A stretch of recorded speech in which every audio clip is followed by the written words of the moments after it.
स्वागत है आप सभी का मूर्ति नॉलेज में। और आज हम लोग शुरू करने वाले हैं मजदूरी के अवशेष अधिकारी सिद्धांत की आलोचनाएं।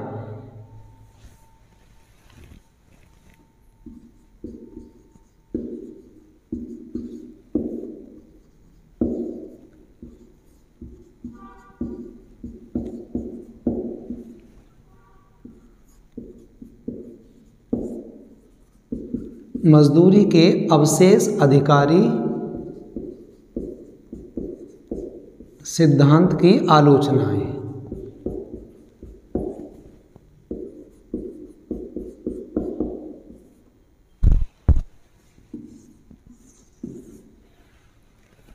पहली आलोचना है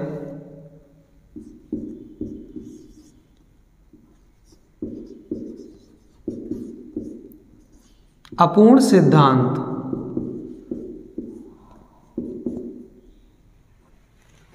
आलोचकों के अनुसार यह सिद्धांत एक अपूर्ण सिद्धांत है। अपूर्ण सिद्धांत इसलिए है क्योंकि यह सिद्धांत भी अन्य सिद्धांतों की भांति केवल एक पक्ष को मानकर चलता है।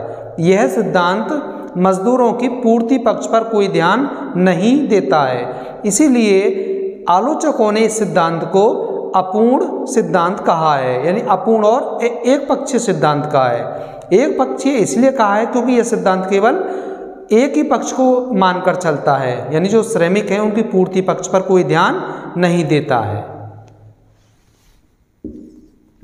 दूसरी आलोचना है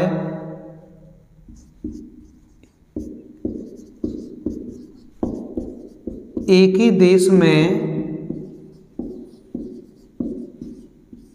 मजदूरी की दरों की भिन्नता की व्याख्या स्पष्ट नहीं।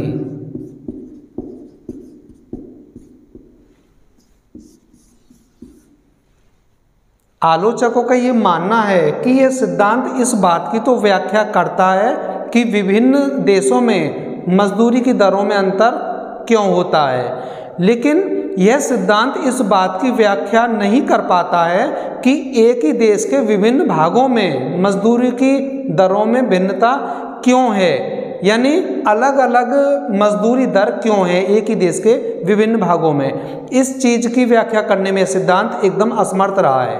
ये भी एक आलोचना का विषय बना रहा है। तीसरी आलोचना है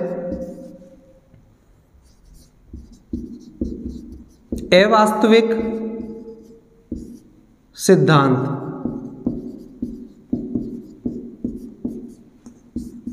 आलोचकों के अनुसार यह सिद्धांत एक अवास्तविक सिद्धांत है, क्योंकि इस सिद्धांत के अनुसार जो अवशेष होता है वो मजदूरों को मिलता है, लेकिन वास्तविकता तो यह है कि व्यवहारिक जीवन में जो अवशेष के अधिकारी होते हैं वो केवल साहसी होते हैं, ना कि मजदूर।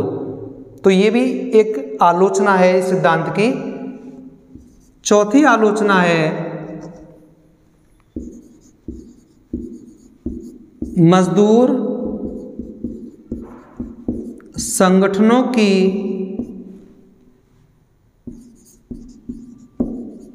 अवहेलना।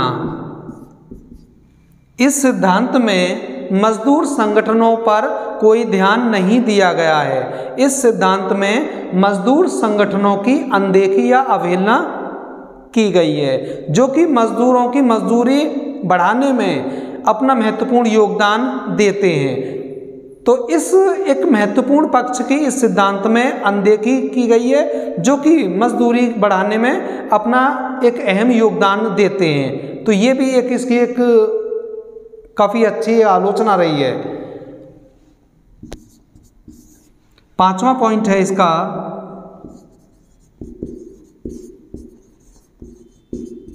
स्वार्थपूर्ण सिद्धांत। आलोचकों के अनुसार यह सिद्धांत एक स्वार्थपूर्ण सिद्धांत है। स्वार्थपूर्ण सिद्धांत ये इसलिए है क्योंकि यह लगान, ब्याज और लाभ से संबंधित उनके हिस्सों का निर्धारण करने की तो बात करता है, लेकिन दूसरी तरफ उत्पत्ति का जो महत्वपूर्ण साधन है, जो मुख्य साधन है यानी मजदूर, उसको बचा कुचा देने की बात करता है, जो कि उचित नहीं है। तो ये कुछ इस सिद्धांत की कुछ महत्वपूर्ण आलोचनाएं थी